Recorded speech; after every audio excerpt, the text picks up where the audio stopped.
Fala galera, aqui é o Jay e hoje nós vamos reagir ao canal Ciência Todo Dia. O nome do vídeo é O Livre-Arbítrio Não Existe? Tá aí um questionamento levantado que eu achei bastante interessante no título do vídeo e que chama a atenção de várias pessoas ao redor do mundo. Tem gente que acredita no livre-arbítrio e tem gente que não faz ideia do que seja e tem gente que não acredita de jeito nenhum. Então por isso eu escolhi esse vídeo pra gente reagir. Dito isso, bora pro vídeo. Eu tenho aqui um experimento bem simples e você vai participar. Na minha frente eu tenho dois botões, o botão A e o botão B. Você precisa escolher um dos dois pra apertar. E por favor digite nos comentários qual botão você apertaria pra gente ver qual que ganha. Cara, na boa, eu apertaria sem sombra de dúvidas o azul. Por quê? Porque eu gosto de azul e geralmente o azul ele remete a alguma coisa boa, né? O vermelho ele tipo é uma cor que remete a alguma coisa de sinal de alerta, alguma coisa parecida. Dito isso, eu apertaria o azul. 3, 2, 1. Se por um acaso você ainda não souber qual botão apertar, não tem problema, porque eu sei qual botão você vai apertar. Sim, mesmo sem ver nos comentários, eu sei qual botão você decidiu apertar. Ou pelo menos eu saberia se eu estivesse observando as correntes elétricas no seu cérebro. Não sei não, Rick. Calma que eu explico. O ano é 1983 e o neurocientista Benjamin Libet convidou você para ser uma das cobaias do seu novo experimento. Você aceita e é levado para uma sala pouco iluminada com um monitor de... Ô mano, gostei do vídeo do cara, né? Uma pegada mais documentário assim, gostei bastante, cara. O vídeo dele é bem interessante. A forma de editar é bem interessante. Tubo mostrando uma bolinha girando em algo que lembra um relógio. Você senta numa cadeira levemente reclinada e uma série de eletrodos são colocados na sua cabeça. Tudo que você precisa fazer é acompanhar a bolinha se movendo na tela e, quando você sentir vontade... Se eu ficar acompanhando essa bolinha o tempo todo, eu vou acabar ficando tonto. Mas eu entendi a lógica aqui. Provavelmente vai deixar você cansado e com o tempo você acaba pegando no sono. Talvez seja isso. Fazer um movimento abrupto com os seus dedos ou pulso. E só mais uma coisa. Você vai precisar memorizar qual era a posição da bola na tela quando você decidiu fazer o movimento. A ideia desse experimento era registrar um momento em que o seu cérebro toma a decisão e com isso estudar a evolução dos sinais elétricos antes de a decisão ser tomada. O experimento original... Cara, os caras eram criativos, né, mano? A forma que eles criaram um estudo pra entender o momento exato que o cérebro toma a decisão. E aí eles registraram aquele momento. Porque querendo ou não, toda decisão que você toma, você precisa iniciar uma reação no seu corpo. Então, querendo ou não, isso aqui faz total sentido pra mim, pelo menos pra mim. Foi feito com 6 pessoas. E os resultados são debatidos até hoje. Quando eles foram analisados, parecia existir um sinal indicando que a cobaia moveria os dedos... Agora eu tô com uma dúvida na cabeça. E qual é o botão que a gente escolheu? Ele falou que ia falar, eu tô esperando. Antes de ela sentir que decidiu mover os dedos. Colocando isso de outra forma, apenas olhando para os sinais elétricos do cérebro do voluntário, os cientistas sabiam que ele moveria os dedos antes do próprio voluntário se dar conta disso. E o mesmo era verdade tanto para os voluntários que foram instruídos a planejarem o movimento, quanto para os voluntários instruídos a serem espontâneos. Ou seja, o experimento de Libet sugeria que uma ação na verdade tinha 3 momentos. Primeiro, a preparação inconsciente, em que o voluntário sem saber já tinha decidido uma ação. Segundo, o momento em que a intenção aparecia na consciência, quando o voluntário se tornava consciente de que ele queria fazer a ação. E por fim, o terceiro e último momento em que a ação era realizada. O resultado mais impactante desse experimento era o de que, mesmo antes de alguém tomar uma decisão, o cérebro, de maneira inconsciente, já tinha aquela decisão tomada. Entre 0, Isso aqui só me lembra uma coisa, nós seres humanos somos uma máquina incrível.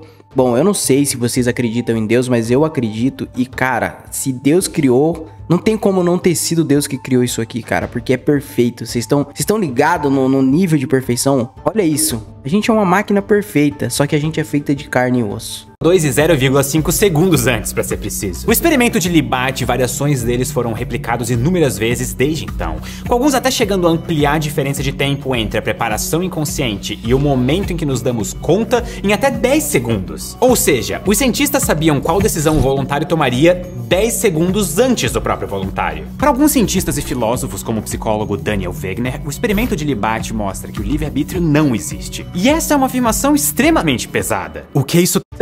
Será que não existe? Será que é só conversa pra boi dormir? Será que esse estudo prova que realmente não tem livre-arbítrio? Que a gente toma a decisão porque já tá lá no nosso inconsciente? Ou será que não? Quer dizer, na prática, é que a voz na sua cabeça nunca decide nada. Você Você apenas se torna consciente das decisões que o seu cérebro fez por você de forma inconsciente. Você não decide nada. É o seu cérebro que está no comando. E ele não pede a sua opinião. Se isso for verdade, quando eu pedir pra você escolher apertar um dos dois... Isso aqui faz total sentido o que ele tá falando também, porque quando a gente tá dormindo, a gente não tá no controle do nosso corpo. Quem tá no controle é o nosso cérebro, né? E tipo assim, todas as reações, todo o sistema continua funcionando, né? Sistema circulatório, sistema respiratório, sistema digestivo e com certeza o cérebro, porque a gente sonha, tem pesadelos. Então, mesmo quando a gente tá dormindo, ou seja, desligado teoricamente, a gente continua funcionando. O cérebro continua funcionando. Isso é incrível, né, cara? Botões, tudo que aconteceu na sua mente foi uma ilusão. Em teoria, se eu repetisse o experimento, você faria sempre a mesma escolha. Mas aqui as coisas começam a ficar mais complicadas. O experimento de Libat parece provar que livre-arbítrio não existe, mas só parece. Porque essa não é a única conclusão possível do experimento. Nós ainda podemos preservar o livre-arbítrio se assumirmos que a tomada de decisão e entender conscientemente que você tomou uma decisão são dois momentos diferentes. Durante o momento de preparação, antes mesmo que você se dê conta de que tomou uma decisão, a sua mente fez uma escolha livre, que provavelmente foi moldada por uma identidade que você construiu no decorrer da vida. Que? Ele contou uma ideia, agora foi pra outro. Ele me bugou, cara. Eu não tô entendendo, mas peraí. Teoricamente o cérebro toma a decisão, mas teoricamente a gente já toma a decisão. Eu não entendi mais nada. Eu não tô entendendo. Essa interpretação também é consistente com o resultado do experimento. Até porque ele não é universalmente aceito na ciência como o experimento que prova que o livre-arbítrio não existe. O que prova isso é todo o resto da ciência. O que eu quero apresentar agora é baseado na tese do neurocientista. Esse corte foi top. Ô, louco. Estralou e apareceu em outro cenário. O cara é um gênio. Robert Sapolsky no seu livro Determined, que infelizmente ainda não tem versão brasileira. Cinema. A ideia é que se nós olharmos para o nosso conhecimento atual de biologia e de neurociência, a ideia de livre-arbítrio não parece ser uma ideia tão boa. A posição cientificamente consistente é de que livre-arbítrio não existe. E são os defensores da ideia de livre-arbítrio que têm a responsabilidade de explicar como o livre-arbítrio conseguiria existir, dado que nós sabemos hoje sobre a mente e o cérebro. E só para deixar claro, o que o Sapolsky defende no livro não é que o livre-arbítrio foi desaprovado. É só que, dado que nós sabemos hoje, a hipótese de que o livre-arbítrio não existe é a mais provável. Mas o que Mas ela é a mais provável porque ela utilizou um método científico. Pra quem não tá entendendo, tudo que você vai fazer... Bom, eu sou formado em faculdade e quando você vai fazer um experimento, alguma coisa, você tem que fazer um método científico. Então, geralmente, você passa por várias fases para comprovar aquilo. Então, por isso que ela é a mais aceita. Só porque ela passou por um experimento científico e aí ela é considerada a mais aceita. Mas não quer dizer que também que ela não possa ser desaceita, né? Por exemplo, antes da teoria da relatividade de Albert Einstein, a teoria mais aceita em relação ao universo era a teoria de Isaac Newton. Aí veio Albert Einstein e explicou que o universo... Porque para Newton, o universo era estático, né?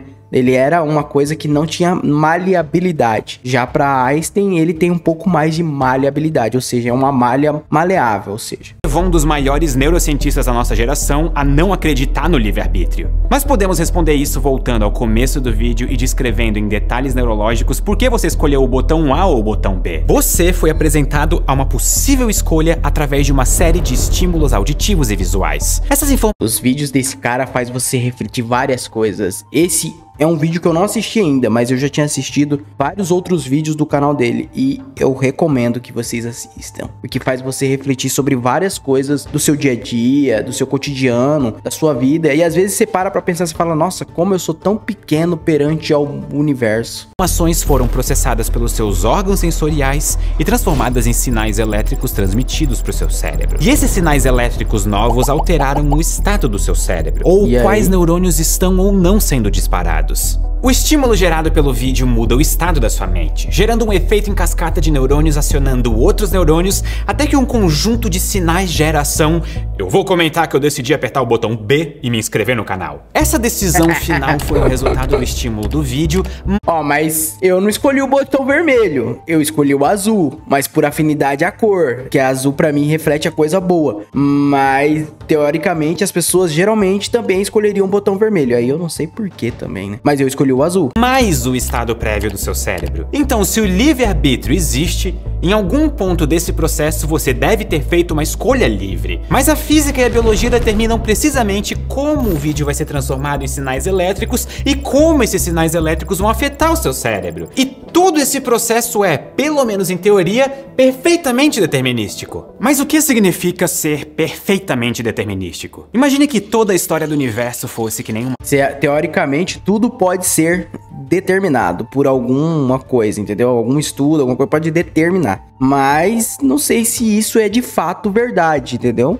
A trilha de dominós, um caindo depois do outro. Toda escolha, decisão ou evento acontece exatamente como nós esperamos. Um dominó caindo faz o próximo ser derrubado e não tem como fugir disso. Nós nunca vamos ver o próximo dominó sair voando ou desviar da trilha. Todo efeito tem uma causa e tudo tá interligado. E mais, se você soubesse tudo sobre... Isso aqui me lembra a teoria do efeito borboleta, que é assim, um mísero bater de asa no Japão poderia gerar um evento catastrófico no Brasil. Provavelmente você deve ter ouvido, se não ouviu, dá uma pesquisada aí no YouTube ou até mesmo no Google e você vai entender do que eu tô falando. Isso aqui parece muito com isso. De cada átomo do universo nesse exato instante, você seria capaz de prever tudo o que vai acontecer. Ou seja, se o livre-arbítrio existe, a sua escolha livre não aconteceu no processo de... Aqui ele levantou uma coisa importante. Ele diz que tudo está interligado. Então, teoricamente, o nosso corpo teria a capacidade, a nossa mente, de sentir tudo o que acontece no mundo no momento que iria acontecer. Então, é mais ou menos isso que ele está explicando, né? Recebeu Pode ser uma viagem, também tô viajando demais. Caiu sobre você. Se o livre-arbítrio existe, essa liberdade está em quem nós somos antes de receber um estímulo. O estímulo só provoca uma decisão livre, tomada por quem nós somos, que é o nosso estado mental prévio. E pronto, aqui tudo foi pro ralo de vez. O que determina o seu estado mental atual? Estímulos passados. Nós temos evidências de que não entendemos de verdade por que nós pensamos como pensamos. Muitas das coisas que afetam as decisões que nós tomamos nem sequer passam pela nossa consciência. Por exemplo, juízes que passam anos sendo treinados para serem objetivos e imparciais dão penas mais severas se eles estiverem com fome. Pessoas religiosas, quando passam na frente... Ah, mas isso aqui faz sentido, cara. Todo mundo fica irritado quando tá com fome. Se você não fica irritado quando está com fome, você é a exceção da regra. Porque eu, quando estou com fome, meu amigo, eu fico puto da vida. Aí eu como alguma coisa, eu fico zen. Parece que passa rapidamente aquela vontade de sentar porrada na parede. De uma igreja tendem a agir de forma mais caridosa com pessoas da mesma religião, sem nem notar de forma consciente que estão fazendo isso. Até conversas desconexas que nós temos no dia a dia podem influenciar as nossas decisões. Em um estudo, um grupo de voluntários americanos foi questionado sobre marcas de sabão em pó. Quando os voluntários, antes da pergunta, ouviam um som de água ou tinham uma conversa sobre mar e oceano, um número maior lembrava da marca Tide, que em inglês significa maré.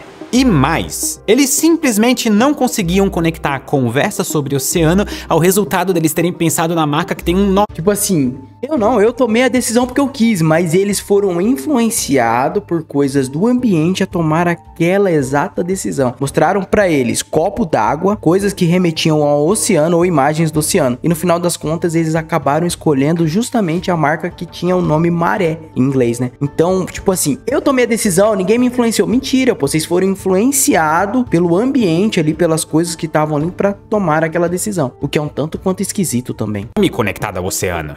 Ou seja, quando psicólogos conseguem controlar variáveis, eles são muito bons em induzir reações específicas a estímulos específicos. Não só psicólogos, galera. Aqui ele tá falando de psicólogos, mas os coaches que a gente tem aí por aí fazem exatamente isso. Eles induzem vocês a quererem comprar as coisas que eles estão vendendo através de gatilhos mentais e outras coisas. Então eles vão influenciando vocês através do ambiente, palavras, é alguma coisa que remete a alguma coisa que você gosta muito e até que você compre aquilo que ele está vendendo. Isso aqui é o princípio básico para influenciar a pessoa a comprar aquilo que você quer. É possível induzir não só escolhas comprar, específicas, simplesmente preparando cuidadosamente o estado mental dos voluntários. E os voluntários nem sequer notam que a indução aconteceu. E nós podemos aplicar essa lógica para sua vida inteira. Você escolheu o botão A em parte porque você almoçou mal, em parte porque ano passado você comprou um carro vermelho, e em parte porque os seus pais não eram bons em escolher presentes de Natal quando você era criança.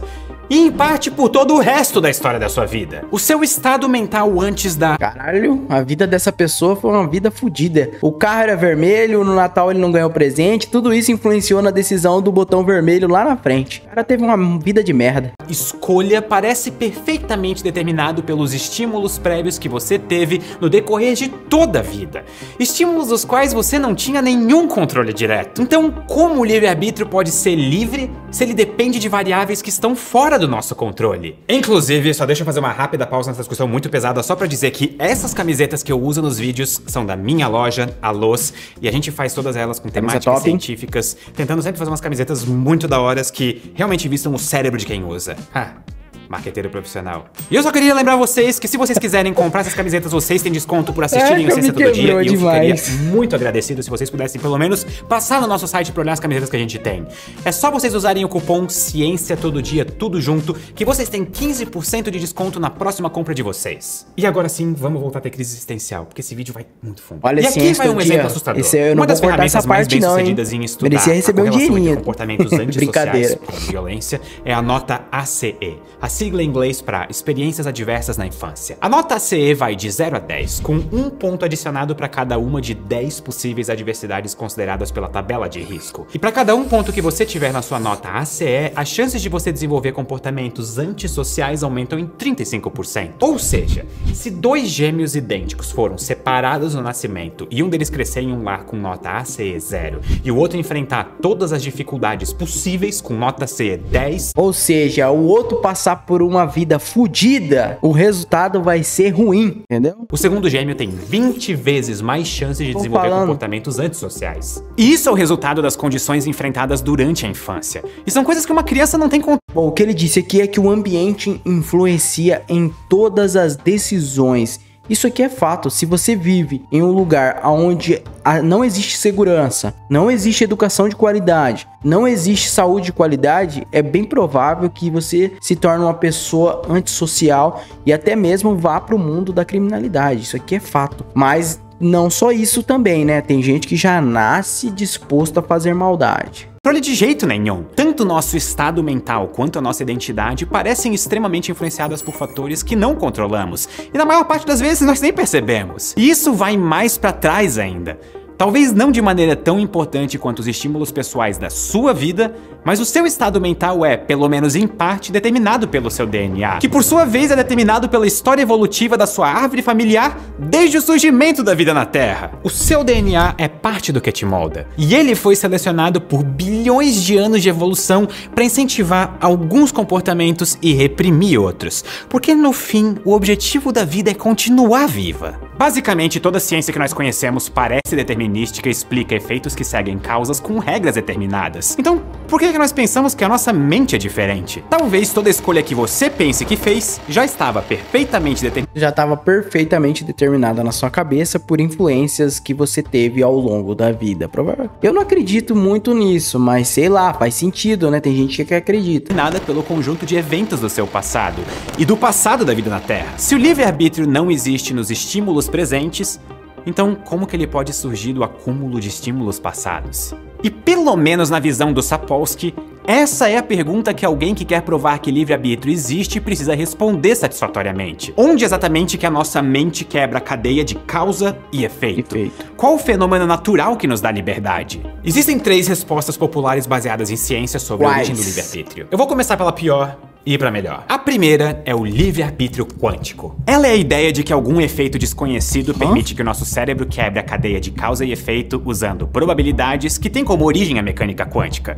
E sim, é verdade que no mundo quântico fenômenos naturais são probabilísticos, ou em outras palavras, não são precisamente determinados. Por exemplo, se você jogar um elétron em direção a 2 fendas, tem 50% de chance de ele passar por cada fenda. E você não consegue prever com total... Caraca, que bizarro isso aqui, né, cara? Bem estranho, mas ao mesmo tempo interessante pra cacete. Quer dizer que se a gente jogar um elétron em direção à parede, ele vai passar pela fenda, mas a gente não consegue prever a trajetória que ele vai levar até passar pela fenda. Se tudo é determinado, como é que a gente não consegue determinar isso aqui? Responda você. Com certeza qual vai ser o caminho do elétron.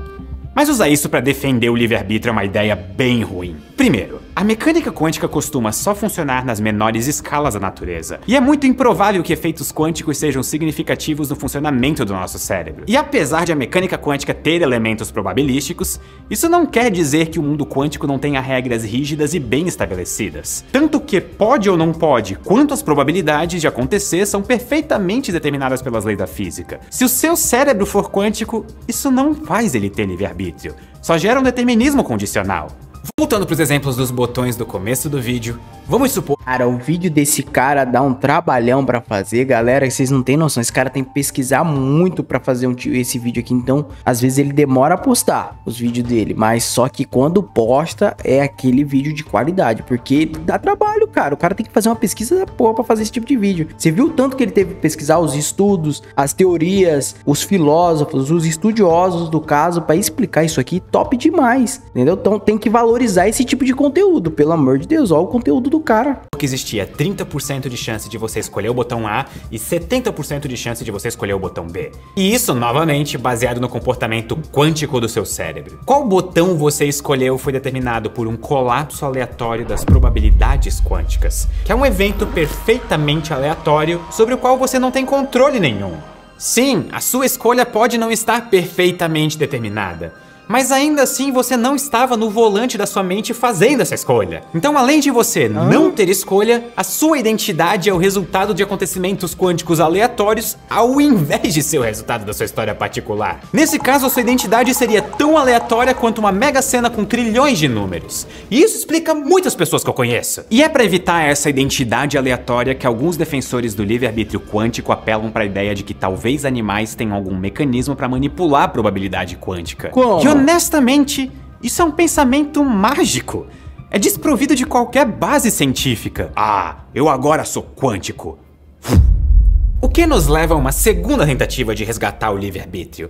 Apelar para a teoria do caos. A teoria do caos parece conter a aleatoriedade que nós precisamos para recuperar o livre-arbítrio. A base dela é que em sistemas suficientemente complicados, é impossível de prever como esse sistema vai evoluir no futuro a partir das condições iniciais. Então, como a nossa mente é complexa e está em um estado de caos, o resultado de novos estímulos não está perfeitamente determinado. E é aqui que você tem a oportunidade de fazer uma escolha livre. O problema é que tudo que eu acabei de falar é uma interpretação errada da teoria do caos. Mas resumindo, o caos só é imprevisível na prática, porque a teoria do caos é uma teoria perfeitamente determinística, que é exatamente do que nós queremos fugir. Se você quer saber mais, eu tenho um vídeo só sobre o caos. E por fim, a terceira e última tentativa de recuperar o livre-arbítrio desse vídeo é através da emergência. E não no sentido de alerta. A ideia de emergência é que quando coisas simples se somam, elas podem dar origem a fenômenos novos, que não parecem conectados. Então tudo é determinado, independente da teoria que você adotar, tudo é determinado. Mesmo a teoria quântica lá que estuda os átomos, ela só é válida para os átomos. Você não consegue determinar a trajetória dos átomos. Mas em relação a nós, a forma que nós pensamos, é tudo determinado. Então existe alguma coisa que influencia e dá para estudar e analisar os dados com os componentes básicos do sistema. Ou seja, o resultado final é maior do que a soma das partes. Ele emerge da soma de tudo. Talvez um dos jeitos mais fáceis de enxergar essa ideia é pensar em um cardume. Imagine que você saiba tudo o que é possível sobre um único peixe. Você sabe o que ele gosta de comer, como ele nada e como ele reage ao ser atacado por um tubarão, que provavelmente é fugindo o mais rápido possível. Mas mesmo sabendo de tudo, ainda seria impossível de prever. Não só esse peixe. O ser humano também fugiria completamente desse tubarão. Como um cardume com centenas de peixes se comportaria ao ver um tubarão. E de fato, na vida real, o jeito que um cardume se comporta não parece ser o resultado direto da soma do comportamento de cada peixe. Algo novo surge. E esse algo novo surge por causa da relação complicada entre cada peixe, mas só quando eles estão juntos. E aplicando essa ideia para o nosso cérebro, por mais que cada componente dele seja perfeitamente determinístico, talvez é quando nós somamos todas as partes que surge algo que rompa com o determinismo e nos dê algum tipo de liberdade verdadeira. Como exatamente isso acontece é algo que os defensores dessa possibilidade não são muito bons em responder. Mas como eu falei, se nós estamos em busca de uma ideia razoável para recuperar o livre-arbítrio, provavelmente é essa. E mesmo assim ela não é perfeita. Mesmo sabendo o que eu sei de um peixe individual, eu não consigo prever como que um cardume vai se comportar ao ser atacado por um tubarão. Mas eu posso prever coisas que o cardume não vai fazer quando for atacado por um tubarão, que é jogar truco ou sair voando e disparar raio laser pelos olhos. Ai, mano, isso aqui me quebrou demais, cara. Me quebrou demais. Jogar truco, jogar raio laser. É o que agora? Super bem? Pode parecer um exemplo bobo, mas isso tem um significado profundo. Por mais que as partes não determinem o todo, elas de alguma forma limitam o todo. Então, se o livre-arbítrio surge da complexidade, assim como o comportamento de um cardume surge através da soma dos comportamentos individuais de cada peixe, ele surge de forma limitada. E aí nós temos uma nova pergunta para responder. O quão limitado é o nosso livre-arbítrio?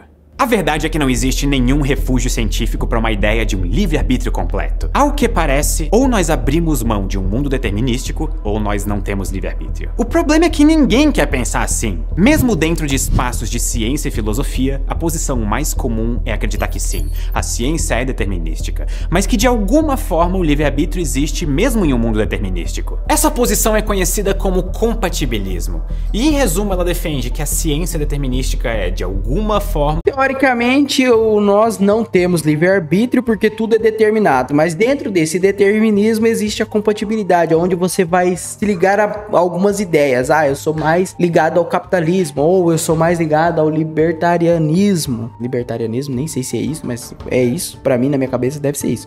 Então, seria isso no ponto de vista. Você não tem livre-arbítrio, mas teoricamente, dentro dessas possibilidades de determinismo, você tem a possibilidade de ter algumas ideias, pensar diferente e tudo mais. Compatível que é bem estranho, cara. O vídeo dele é muito bem feito, mas não é uma posição fácil de defender. Provavelmente ela é a forma de pensar mais desafiadora nesse debate, porque ela aponta para uma questão crucial. Nós, enquanto seres humanos, queremos nos sentir livres. Nós queremos acreditar em livre-arbítrio porque a alternativa é assustadora. Nós não queremos ser apenas robôs biológicos reagindo a estímulos de acordo com regras bem determinadas, sendo apenas passageiros de um filme que mente pra gente a todo momento, nos fazendo acreditar que nós estamos no controle. Nós gostamos de pensar que nós somos capazes de escolher a direção que a nossa vida vai tomar. Tanto é que alguns dos defensores mais ferrenhos do livre-arbítrio têm um argumento moral pra defender a ideia. Se o livre-arbítrio não existe, então não faz sentido responsabilizar pessoas pelas suas ações. E isso vale tanto pra punições ou recompensas que nós damos pra indivíduos. Aqui uma coisa não tem nada a ver com a outra, né? Não tem nada a ver com a outra. Uma coisa é uma coisa, outra coisa é outra coisa. Uma coisa, o cara cometer crime, ele tem que pagar, pô. Agora você vai deixar ele sem pagar? Não pode ser responsabilizado,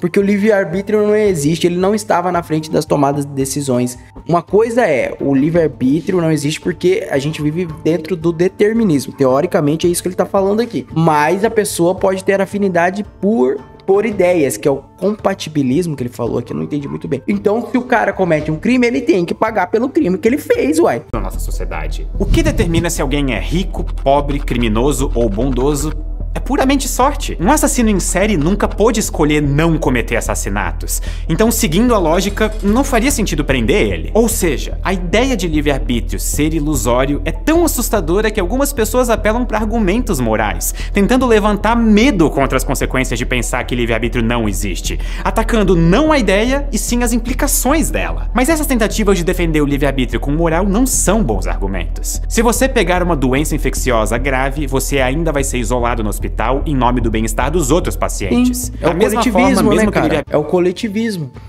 O coletivismo funciona dessa maneira. Você sempre vai pensar em prol do coletivo. Se tem uma pessoa que tá causando problema, retira aquela pessoa do meio do coletivo para preservar o coletivo.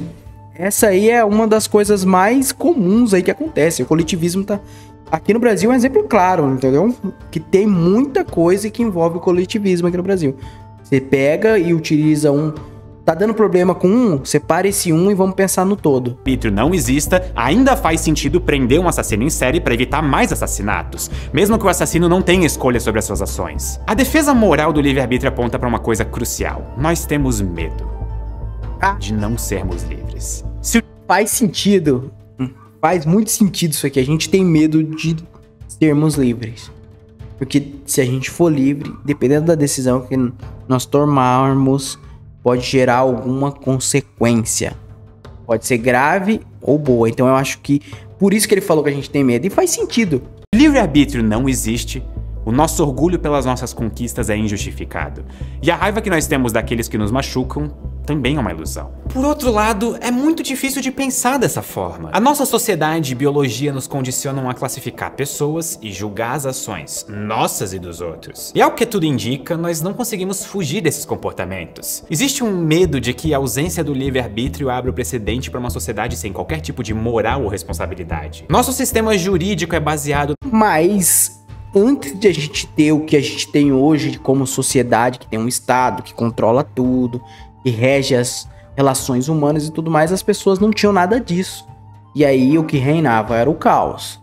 Entendeu? Depois que foram, primeiro era individual, era pequenas famílias que lutavam entre si ali pela sobrevivência. Depois foram surgindo pequenas comunidades, né, como as tribos indígenas que tinham aí no passado. E até que chegou no que temos hoje, né, o Estado, uma sociedade bem formada, uma sociedade moderna.